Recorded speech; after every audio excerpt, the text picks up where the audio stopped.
The Great Gilly Hopkins, Chapter 12, The Going. For dinner that night, Trotta fried chicken so crisp it would crackle when you bit it, and she beat the potatoes into creamy peaks with the electric mixer.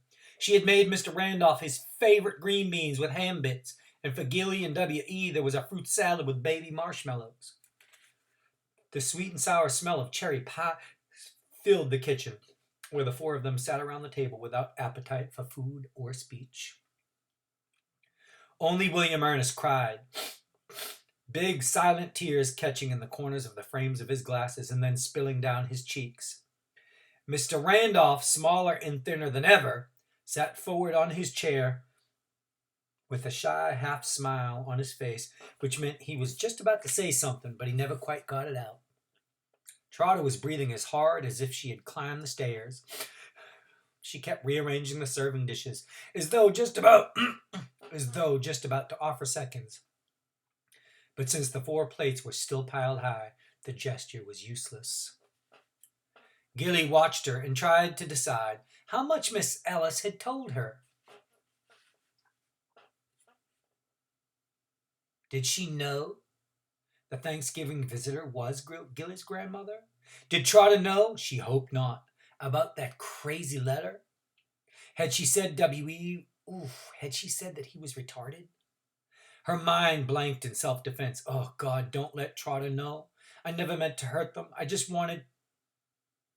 What had she wanted? A home. Trotta tried to give her that. She wanted permanence. Trotta wanted to give her that as well.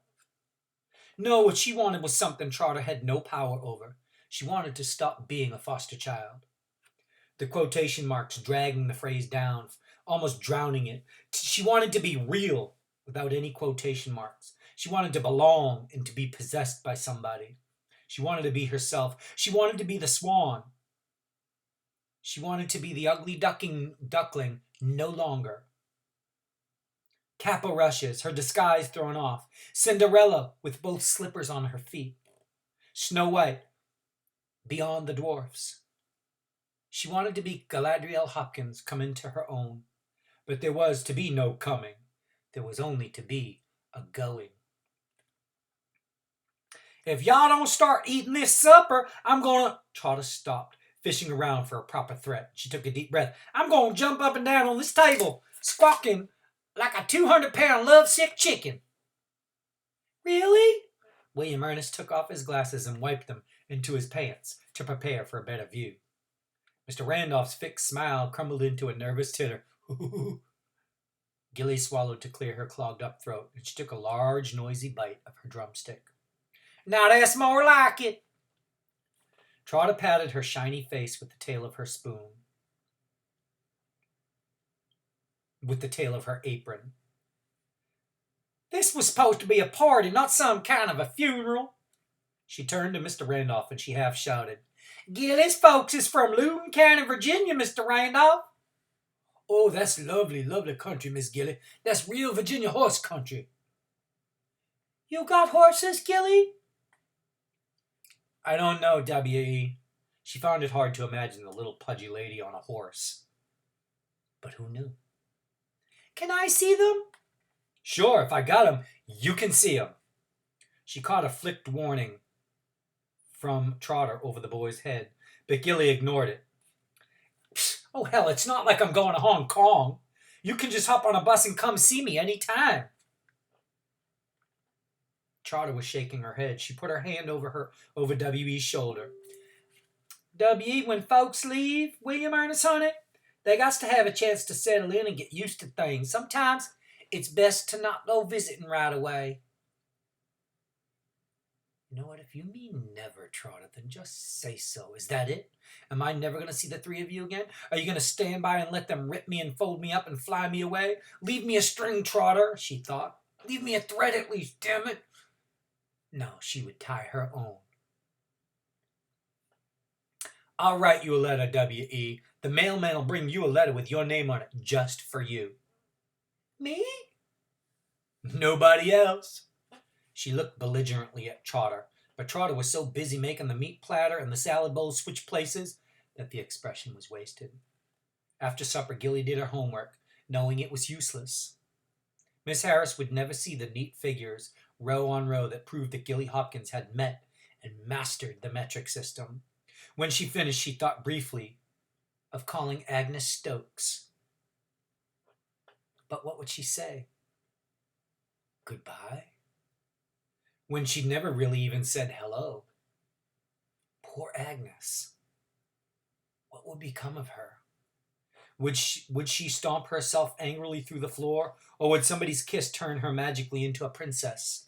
Alas, Agnes, the world is woefully short on frog smoochers. No, she wouldn't call her, but maybe someday she'd write her. William Ernest walked Mr. Randolph home, and he returned carrying the Oxford Book of English Verse for Gilly.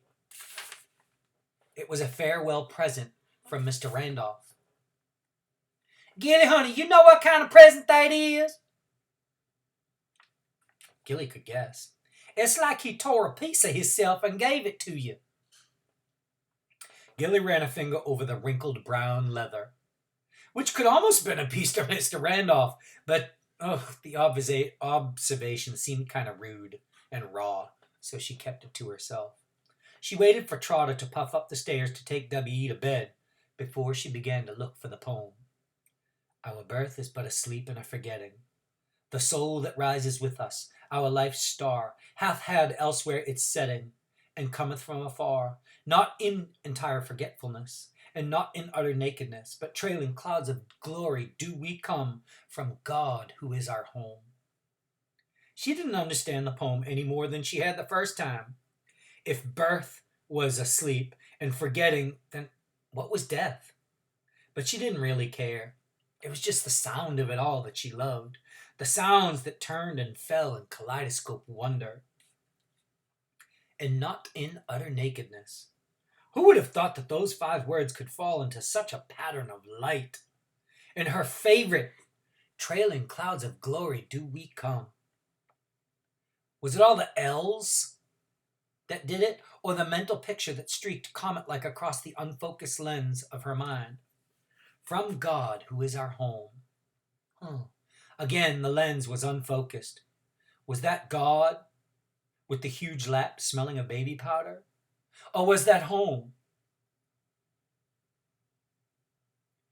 She woke up in the middle of the night, and she tried to remember the dream that had awakened her. It was a sad dream. Or why did her heart feel like a lump of poorly mashed potatoes? The dream was about Courtney Hopkins. Courtney was coming to get her, and then having seen her, she turned away and said, "Never, never, never." But the voice was Trotter's in the dream, and she began to cry softly into her pillow, not knowing why, or not knowing for whom. Maybe for all the craziness she had tried hard to manage, and she was never quite able to. And then Trotter came in and sat down beside her. She made the bed springs screech at the burden of her body. She leaned over, her hair loose from its daytime knot, and her hair was falling across Gilly's own. "You okay, baby?" Gilly turned to face Trotter. This mountain smelling of Johnson's baby powder and sweat and perspiration. In the dark, she could hardly make out the lines on Trotter's face. "Yeah, I'm okay." Trotter took the hem of the striped pajama top and gently wiped Gilly's eyes and nose. "Gilly, honey, I ain't supposed to let on how I feel, because I ain't got no blood claim on you. And the Lord in heaven knows I want you to have a good life with your own people. But," her huge bass voice broke up into little squeaky pieces, "but it's killing me to see you go." The whole mammoth body began to shake with giant sobs. Gilly sat up and put her arms as far as they could go around Trotter. "I'm not going to go, Trotter. They can't make me go." Trotter quieted at once. "No, baby. You got to go. Lord, forgive me for making it any harder on you." "I'll come back and I'll see you all the time, Trotter." Trotta stuck her big warm hand underneath Gilly's pajama top and began to rub her back, the way Gilly had often seen her do to W.E. No, Gilly, honey, it don't work that way. It's like I tried to tell you at supper. Once that tugboat takes you out to the ocean liner, you got to get all the way on board. You can't straddle both decks. Ain't no going back and forth. Yeah, but I could. The big hand paused in its healing journey around and up and down her back, and then began again as Trotter said softly, Don't make it any harder on us, baby. Perhaps Gilly should have protested further, but instead she gave herself over to the rhythmic stroking, under whose comfort she wished she could curl up her whole body like a tiny sightless kitten and forget about the rest of the whole stinking world. She could almost forget it, lying there in the silence, letting the soothing warmth of the big hand erase all the aching. At last, overcome with drowsiness, she slid down into the bed. Trotta pulled the covers up around Gilly's chin and patted them and her. You make me proud, you hear? Okay, she murmured, and she was asleep.